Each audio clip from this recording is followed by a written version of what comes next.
Bandai is launching a new Naruto card game.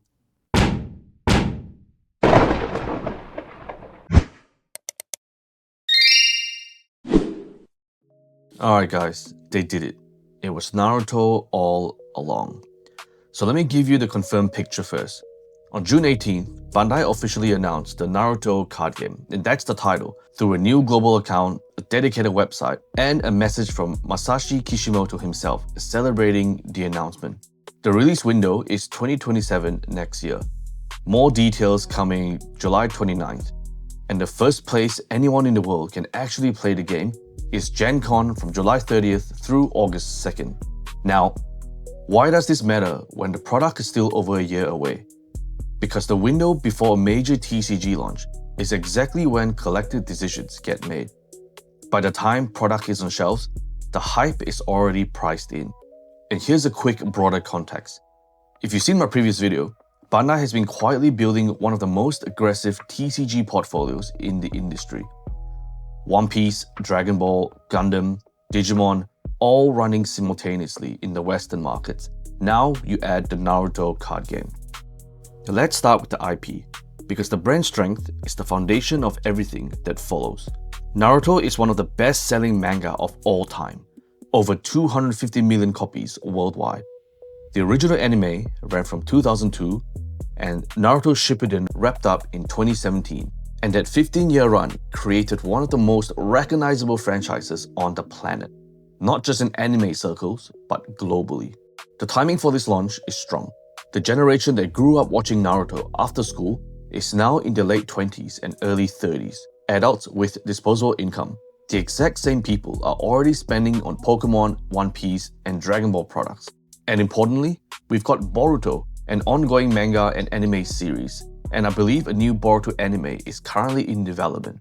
The Ultimate Ninja Storm games still have an active following. This is a brand that stayed culturally alive. That matters for long-term set schedule, because card games need fresh content to pull from, and Naruto has it across multiple eras. Kishimoto himself put out a personal message with the announcement. His exact words were that he hoped the cards would find their way to both people's hands and their hearts. While I'm definitely looking to get something to my hands, because that's the biggest worry I have. But jokes aside, that feels like genuine involvement from the creator, which is a good sign for how seriously Bandai is taking this launch. Now, Bandai had many options. We've got Demon Slayer, Hunter x Hunter, My Hero Academia, Jujutsu Kaisen. So why Naruto and why now? My guess is threefold. First, we've got the licensing infrastructure. Bandai has been deep in the Naruto merchandise space for over 2 decades. Toys, figurines, video games, the commercial relationship is well established. And Naruto is listed as one of the major IPs on the Bandai website. There's no negotiating a new IP relationship from scratch here. The foundation was already there. Second, the big 3 factor. Bandai already has One Piece. They already have Dragon Ball. Naruto completes the classic shonen big 3 within their own card game portfolio.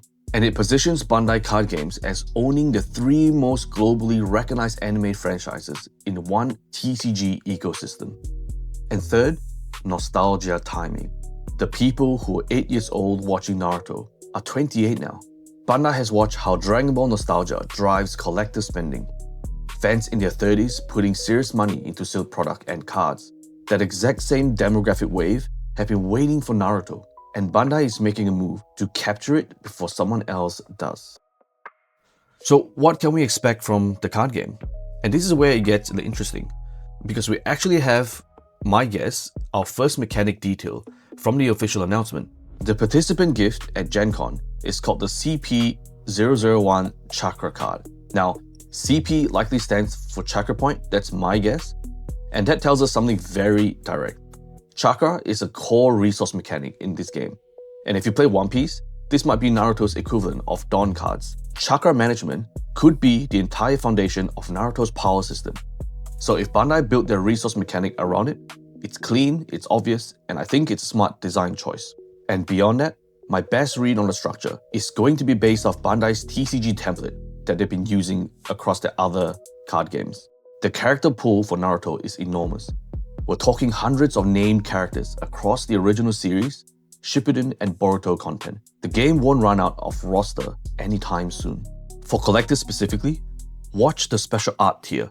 The first Gen Con promo might already have a chase-worthy price. If Bandai mirrors the One Piece card game rarity ladder, there's no reason to think they won't. You're looking for the Naruto equivalent of manga rares and secret rares. Some people have already even sketched up what could be, and those will be the most hunted cards from day one. But apart from all the excitement and hype, I think that there's a conversation that needs to be addressed directly. One Piece is Bandai's flagship TCG right now, and Naruto, with comparable name recognition and a directly overlapping demographic, is the most likely product in the Bandai lineup to compete with One Piece for both player time and collector budget. Same age bracket, same anime era, same disposal income profile. A player who's been building One Piece card game decks now might have to make a choice. Dragon Ball has its own deep, loyal, slightly older fan base. There's a slight overlap, but Dragon Ball fans have a real attachment to the franchise, and I think that holds firm. And Digimon is also worth mentioning. Now, Digimon has been a quieter member of the Bandai TCG family, and we're already seeing pressure on it at the organized play level. Smaller player caps at regionals, adding another flagship IP into the mix only increases that pressure on the ecosystem. And specifically for Australian collectors, and I've said this before, the supply situation with One Piece and Dragon Ball is genuinely difficult. Pre-orders 6 months in advance are essentially mandatory. LGS allocations runs out fast. Supply is going to be a real concern worth looking at as the 2027 launch gets closer. And the thing is, this Naruto card game is not the only one that's been around. There's been one that launched and failed many years ago. We have Naruto Kaio, which is a current card game that you can buy from selected flagship stores and on AliExpress, where it's purely a collector product. There's no gameplay, no competitive scene. It's purely for your binder, and there are some really nice chase cards fetching a high price. There's also the Naruto Mythos that I mentioned in my earlier video. However, that one, from the looks of it, is more of a casual game rather than a competitive battle card game. I won't be covering them in detail here, but I do think that there won't be direct competition just because they have very different user demographics.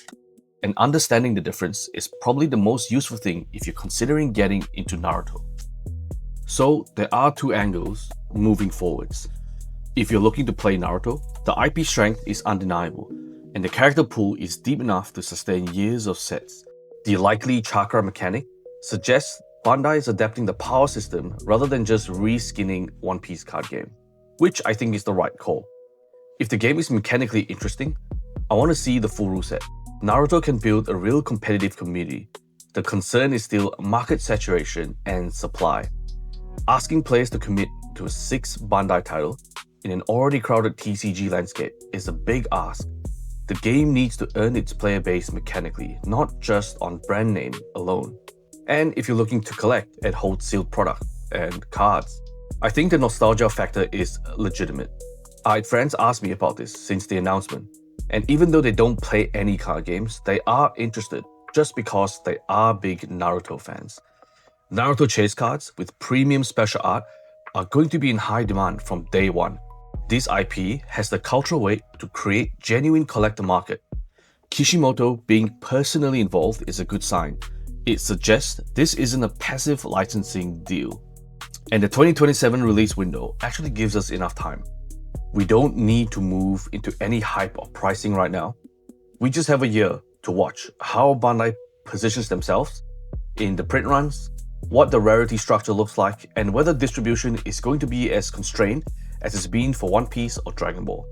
Any early sealed product of Bandai on launch usually is the most important. I'll be watching closely what comes out of Gen Con in late July. If Bandai confirms the rarity structure and the product lineup at that point, that's when we can probably start thinking whether this is a day one decision or a wait and see. I might be covering more after the July 29th reveal, so if you'd like to know more, consider subscribing. For those who are new here, this is Chill of the Chase, where we help passionate card collectors make smarter decisions in this hype-driven hobby. Drop your take in the comments. Are you in on the Naruto card game from day one? Or are you going to wait and see and make a decision then? Did Bandai make the right move choosing Naruto amongst all its other IPs? I'd genuinely like to know. So thanks for watching, and I'll catch you in the next one.